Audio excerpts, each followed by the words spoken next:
राजकुमार और जादुई कुआं।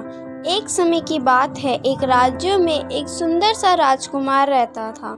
उनका विवाह बहुत ही जल्द एक सुंदर सी राजकुमारी के साथ होने वाला था। इसी की तैयारी में पूरे राजमहल को अनेकों तरह के फूलों से सजाया गया था। राजकुमार अपने कक्ष में ही सोते सोते राजकुमारी के ख्वाब देख रहे थे। बाहर मौसम बहुत ही रंगीन में था। राजकुमार ने जब खिड़की से बाहर की ओर झांका तो उन्हें इस सुनहरे मौसम में राजकुमारी से मिलने की इच्छा हुई। इसलिए उन्होंने अपने राजमहल से सभी से छुपते छुपाते एक घोड़े को लेकर उसमें बैठ गए और अपने महल से दूर राजकुमारी से मिलने चले गए। जाते हुए बीच रास्ते में उन्हें पानी की प्यास लगी। राजकुमार पानी की तलाश में किसी जलाशय की खोज करने लगे। कुछ समय में उन्हें एक जलाशय दिखाई दिया। वहां जलाशय के पास पानी पीने के लिए गए, मगर जलाशय पूरा सूख चुका था। राजकुमार बहुत ही दुखी हुआ। बहुत मुश्किल से तो जलाशय मिला था, मगर उसमें एक बूंद भी पानी नहीं था। उसके बाद राजकुमार भटकते भटकते किसी झोपड़ी के पास पहुंच गए। बगल में एक कुआं था जिसमें से राजकुमार पानी निकालकर पीने लगा। उसी समय एक बुढ़िया उस झोपड़ी से बाहर आई और कहा, बेटा, ये तुमने क्या किया? ये कुआं एक शापित कुआं है जिसका कोई भी पानी पीता नहीं है। अब तुम हर रात को एक नरभक्षी बन जाओगे। उसके बाद तुम्हें कुछ भी याद नहीं रहेगा। तुम्हारे सामने कोई भी होगा, उसे तुम खाने के लिए उस पर हमला कर दोगे। इस पर राजकुमार ने कहा, हे माता, इसका कोई उपाय है क्या? आप ही इसका कुछ तोड़ बता सकती हैं। बुढ़िया ने कहा, बेटा, इसका सिर्फ एक ही उपाय है। यहाँ से 5 कोस दूर एक पहाड़ है जिसमें एक संजीवनी बूटी नाम का पौधा है, जिसके रस को पीने से इस शाप से मुक्ति मिल सकती है। और कहा, बेटा, लेकिन तुम्हें रात के समय किसी अच्छे से जगह में छुपना पड़ेगा, अन्यथा तुम किसी को भी हानि पहुंचा सकते हो। राजकुमार ने कहा, ठीक है माता जी।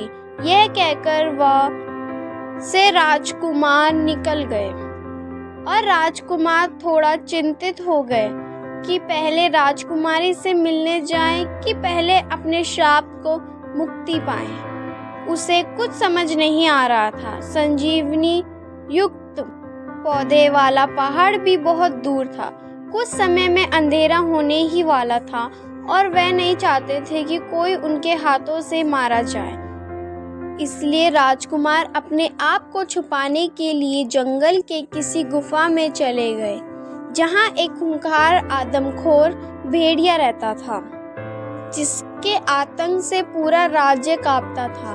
पहले से ही पांव जमाए बैठा हुआ था। राजकुमार को देखकर वह आदमखोर भेड़िया घुर्राने लगा और उसे खाने के लिए उसके ओर बढ़ने लगा। उसे अपने ओर आते देख राजकुमार डर गया कि कहीं ये आदमखोर भेड़िया मुझे न खा ले।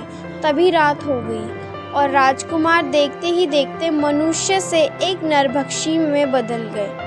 उस नरभक्षी में बदलते देख भेड़िया घबरा गया और वहीं पर रुक गया। भेड़िए को देख नरभक्षी रूपी राजकुमार उसकी ओर बढ़ने लगे और जोर जोर से घुर्राने लगा।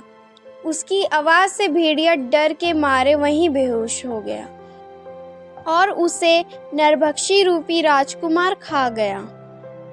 अगली सुबह राजकुमार पुनः अपने असली रूप में आ गए और वहां से उस पहाड़ की ओर निकल गए।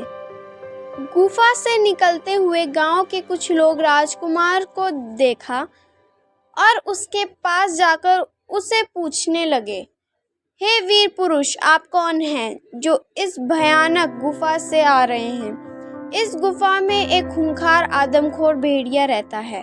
तुम्हें कुछ नहीं कहा क्या? राजकुमार बोले, नहीं, मुझे तो कुछ नहीं किया। वह वही गुफा में मरा पड़ा है।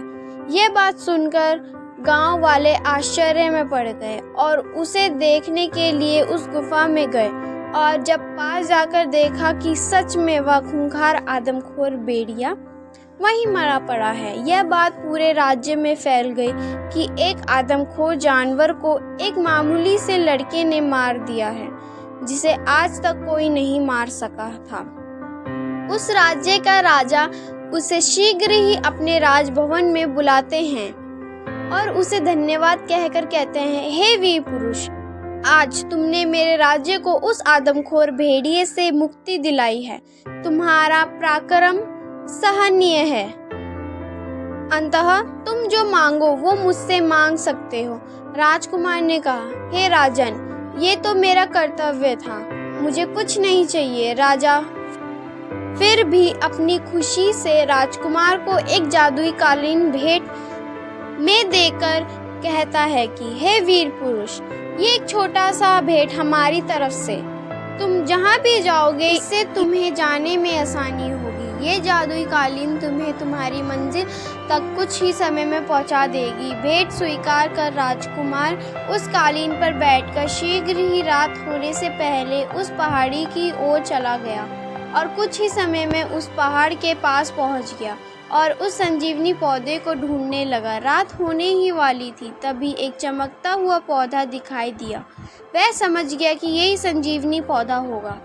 वह शीघ्र ही उस पौधे से रस निकालकर पीने लगा। साथ ही साथ अंधेरा भी हो गया, पर वह राजकुमार बिल्कुल ठीक हो चुका था और उसी समय कालीन पर बैठकर राजकुमार अपनी राजकुमारी से मिलने के लिए चला गया।